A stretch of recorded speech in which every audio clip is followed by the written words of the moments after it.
So, a couple things. Could I ask everybody to come a little bit forward? Okay. Part of our talk is about culture. And culture is really hard to communicate when we've got everybody spread out. So can I get you to come forward just a little bit? While you're doing that,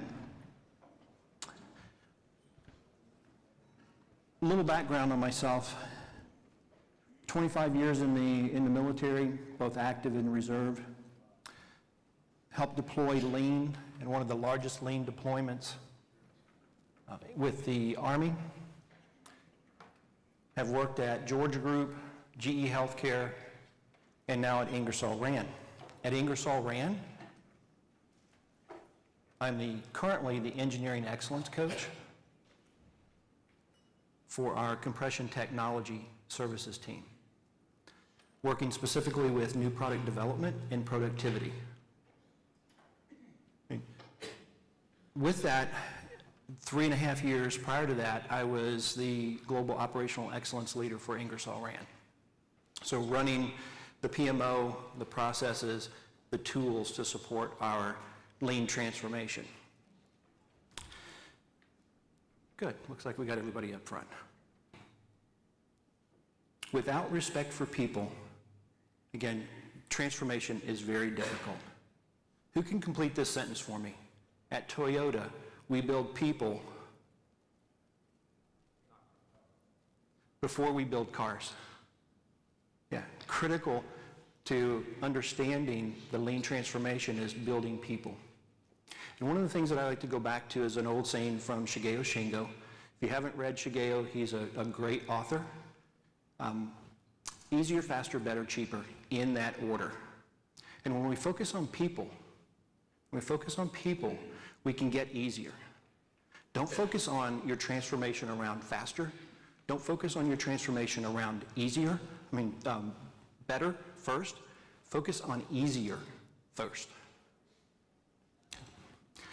So, translating the house into action, what I'm going to focus on is the lower left corner. Flipping the pyramid and effective coaching. With flipping the pyramid, one of the things that you'll see here is that is a pyramid in motion. It's not a binary. It's working through the whole process and a continual process of going towards servant leadership.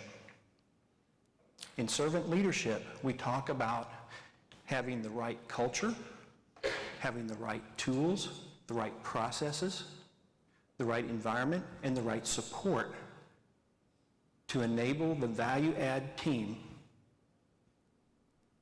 frontline workers, to do the job that we pay them to do day in and day out.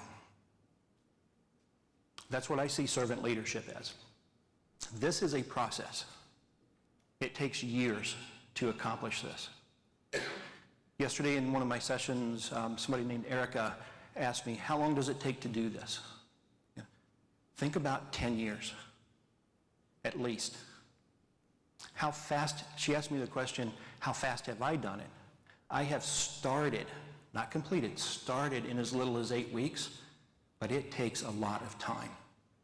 So plan on that as part of your overall process. Okay. In order to get to servant leadership, you have to have trust.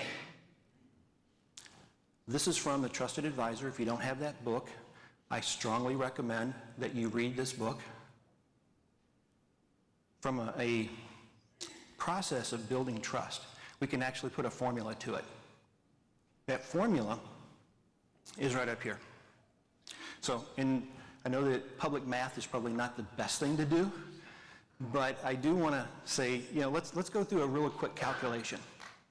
We rate these on a 5-to-1 scale for the self-focus and a 1-to-5 scale for credibility, reliability, and intimacy. From a credibility perspective, credibility is about what you say. Okay. Anybody heard fake news lately? Yeah. So what you say is important. So your credibility is critical to the success of building trust. Building trust is critical to success in servant leadership and flipping the pyramid. Reliability. How many of you have a say-do ratio in your metrics? A say-do ratio. Yeah. So what I say that I'm going to do, what I promise, what I commit to, I actually do. So that's the reliability. Intimacy. Intimacy is not physical intimacy. It's emotional intimacy. And if you don't have that, it's going to be very difficult to build trust. So with those three factors, rating on a 1 to 5 scale, if we were to give 5 to the top 3, what would our score be? It's multiplied. So credibility of 5 times reliability of 5 and an intimacy of a 5. What do we got? 125. Okay, now self-focus. Self-focus rates exactly opposite. It's a 5 to 1 scale. If I'm doing really well, I've got a 1. If I'm not doing so well from a self-focus perspective, it's a 5.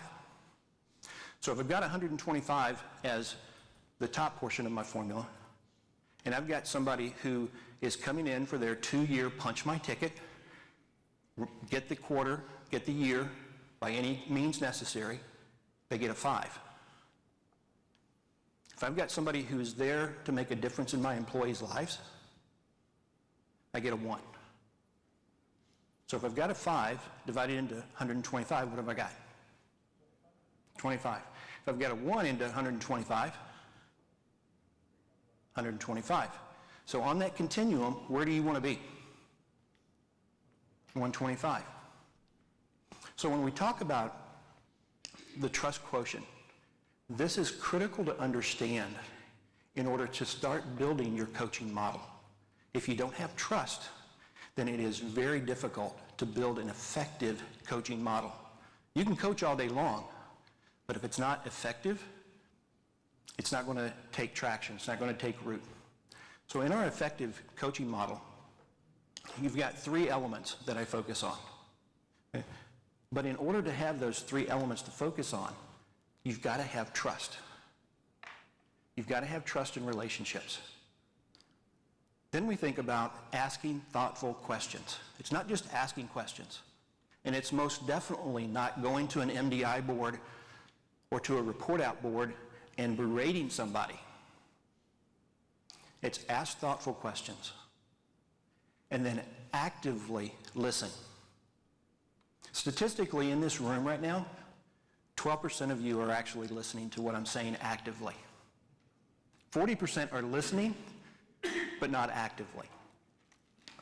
The rest of you are doing other things, checking email, doing other things like that, thinking about what you want to do in the party after this.